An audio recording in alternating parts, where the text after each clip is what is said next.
people group, affinity group, and geographic area.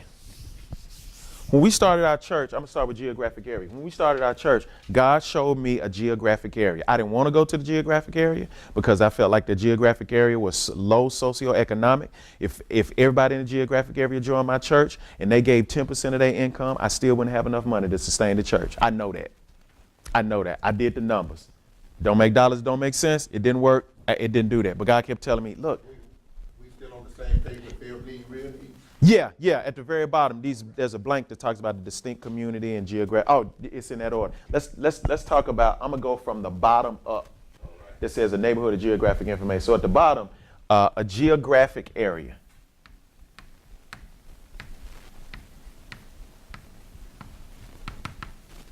That's that blank at the very bottom.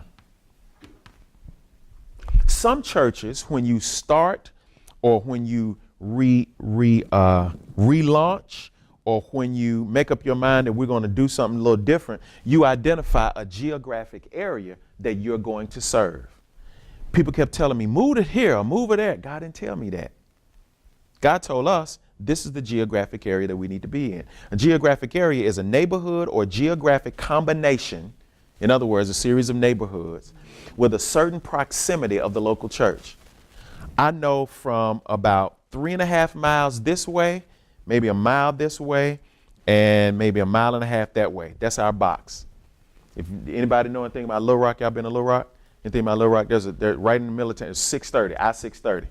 If I-630 runs through town right here, this side of I-630 is the financial district where our banks and all that other stuff is. This side is where the hood is.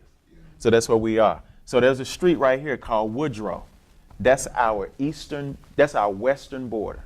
All right. So that street. There's another Interstate 30. That's our eastern border. South of 630 is our northern border. And then the street that we're on is called Roosevelt. That's our southern border. So everything in that area, I said, you know what? God has told us to minister to in that area. So anybody that lives in that area, any activities that are going on in that area, we got the fair going on in that area right now where the state fair is. We're right down from the state fairgrounds. We have concerts sometimes in that area. Crime rate is high. So this is what we do. If something happens and we hear about it, we stop what we're doing in the middle of service or doing Bible study. We don't know the names, God, but there's somebody that had a car accident 2 blocks west of Woodrow, which is our border. God, we just pray right now, because here's the deal. We don't have to have our name in the paper for God to hear our cry. Because if I'm called to the area, that's the area that I'm called to. All right. Second thing is this. The second one is an affinity group. And this is the Neal Scoggins bootleg definition of affinity group. That's the middle one. An affinity group, and the definition is there. Like-minded people, regardless of their location.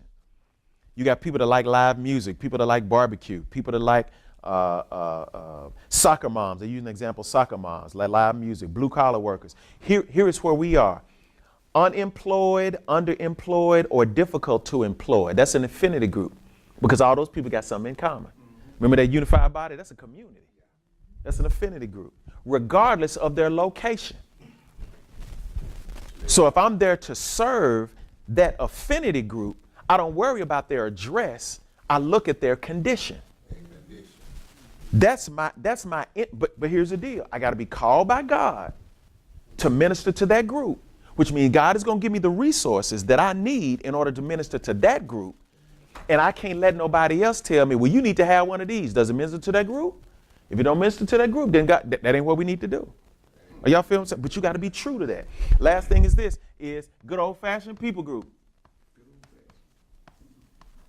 We use this in missions. I don't know if y'all talk about missions. They talk about unreached people groups. I did a paper when I was in seminary on the unreached people group across the street. And I said this. I said that people that are transitioning from prison or inner city folks are the most unreached, the largest unreached people group. African Americans that speak a totally different language, that have a totally different value system, that look at things totally different than everybody else, is a people group that nobody really pays any attention to. Don't pay no attention to that group. Here's a people group, a distinct community united by geography, language, and customs. You know some folks right now.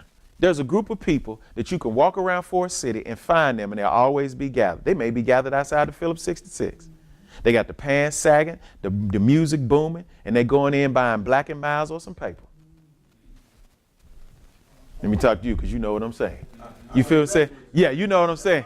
That's your neighborhood. Here's the deal. So that potentially that's a people group. If you are called to that group, you have to understand the language, the customs, and the values in order to engage them. Because here's the deal. That some of them are lost too. Some of them know Jesus, but then just trying to fit in. Some people claim and some people are claimed. Say that again. Some people are claimed. No, some people claim and some people are claimed. Y'all feel what I'm saying? Yes, sir. I ain't no blood by choice. I'm a blood by survival. Yeah. Pimp in the red uniform. Y'all don't hear what I'm saying. Pyru in the house. Okay, so the next page is a people group worksheet. We did this with our church. There's a group of people, and you can go through this. Man, my time is up on this one. Here's the deal. And I had to do a snapshot of this, and I hope you can read all of this. The identity of the group, whatever you name this group. Let's say that you have those people outside the Phillips 66 with the pants sagging. You come up with a name for that group. Is it male, female, or both? Well, sometimes it's both. What's the age range? I don't know, 18 to 22. What's the binding element? Well, they're searching for significance. They like the same kind of music. Where are they? Well, they're outside of Phillips 66. Is this an enduring group? In other words, are they there all the time? Is this a seasonal group or is this a one-time group? A seasonal group would be like parents that have kids that play football. They only get together seasonally. An enduring group is a group that's just there all the time. And a one-time group is some like group people that may go to a concert, quartet concert, people that may go to a barbecue competition, something like that. Is that a one-time? And when is it? How large is this group? Now, if you're going to engage the community and you understand that people group, you got to figure out what do I know about that group? Because I can't engage nobody I don't know anything about. What is my frequency of interaction with that group? How long do I interact with that group? What kind of communication do I have? What kind of commonalities do I have with them? What kind of differences do I have? And this is the plan of action. This is how I tear down the walls. Barriers for these people to receive and follow Jesus. What are the barriers to the dudes with the pants sagging down? What's the barrier to them accepting Jesus? Well, you know, Jesus ain't relevant to me, man. Jesus never sagged. No, he never did sag. But he understands your plight. Number 2, right below, building bridges. How does the gospel meet their needs and alleviate their fears? Because here's the deal. A lot of times people act the way that they act because they scared to death and don't want you to come in. Look, bruh, I ain't trying to give you nothing you don't want. But it looked like something you need. So if you want it, Doc, I got you. You say that conversation one time and you start to frequent that Phillips 66. What's up, man? Doc, what's your name? My name is such and such. Oh, okay. So when you see him again, hey, Lil Red, what's up, Lil Red? Man, how you know your name? No, Doc, we had a conversation. Hey, man, why you always speak to me every time I come around here? Got him. Here's number 3, making connections. What's my personal testimony to this group? One time he gonna stop you and say, man, why you always speak to me? I speak to you because somebody always speaks to me about you. Go and get your bubble gum and you leave. Number 4, getting personal. Transitions from group activity to personal discussions. Man, where you be coming from all dressed up? Doc, I actually be coming from church. Man, why don't you come with me? Nah, Doc, you don't want none of this. I tell you what, Doc, come, give me 15. I used to tell people this, give me 15 minutes and you can leave. Because here's the deal. If it's good enough for the dope man, it's good enough for Jesus. Because you know what the dope man does? He'll say, Doc, I give you a taste. Heart of the matter. How can the discussion lead to a decision for Christ? Listen, man, what's going on, Doc? The reason I do it, I really don't want to do this, man. But, I'm trying to get this hustle on because, my dad left my mama and he tripping and the whole deal. Really? Doc, what if I introduce you to somebody that could take you and maybe get you to do something else? Doc, you don't want none of that. Yeah, man, I do. Shoot, I wouldn't be talking to you if I didn't want this. Really? Gotcha. Number 6, finish strong. Opportunity or mechanism for discipleship. Hey, Doc, how often are you at this Phillips 66, man? I'm here from this time to this time. I tell you what, man, I'm going to come in, we're going to sit down, we're going to split a honey bun, and then we're going to talk about, I'm going to tell you about this dude one time that fed 5,000 folks with a snack pack. And then you leave. He said, man, who is this dude? Tell you next time. With a snack pack. I'll give you these if you want these, 1, 2, 3, 4, and 5. This is what I really look at when it comes to the elements of successful community engagement. Number one, you got to research. You got to know the group and its story. I know the story about where we are. The reason that crime is there is because people that used to live there end up getting a bump in their incomes. They move west and then turn that into rent houses. And then the rent houses, when you get into rent a property, then it starts to fall apart. Property values go down and people walk away from stuff. You know the group that you're going to engage. But you got to figure out what that group is. Are you engaged in a geographic area? Are you engaged in an affinity group? Are you engaged in a people group? But you got to figure out who that is. Number two, you got to be real. We got to stop lying. When I'm having a hard time, I tell dude, the guy that gave me his drug paraphernalia, he told me one time, he said, man, you never have a hard time. I said, dude, I'm having a hard time right now. I said, dude, I got $2 for 3 weeks and 2 kids and a wife. What? I said, I could go back there and sling, right? And get it in. No, doc, you don't want to do that. Why? I don't. So why do you? Be real. Number 3, be relevant. Make Jesus a part of the community that they are in.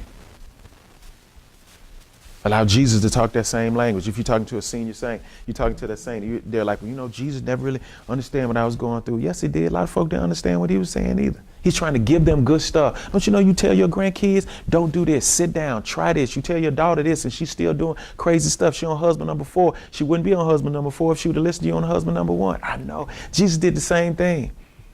He said, be not faithless, but believing. Oh, ye a little faith. Come on, hear what I'm trying to tell you. Jesus understood what you're dealing with. Everybody didn't listen to him either. Come on, Grandma, all you got to do is just keep going. And tell him, I ain't got but a little time left. I'm trying to give you this wisdom. That's what Jesus did. So be relevant in the group that you're dealing with. Number 4, be redemptive. Always point to Christ. If you're always pointing to your local ministry, then your local ministry becomes God, and they start to worship your local ministry rather than worshiping God. And when you worship something other than God, it's idolatry. Number 5, and I'm done. Repeat. So if it worked with that person, you do it again with somebody else. Y'all good? I gave y'all, since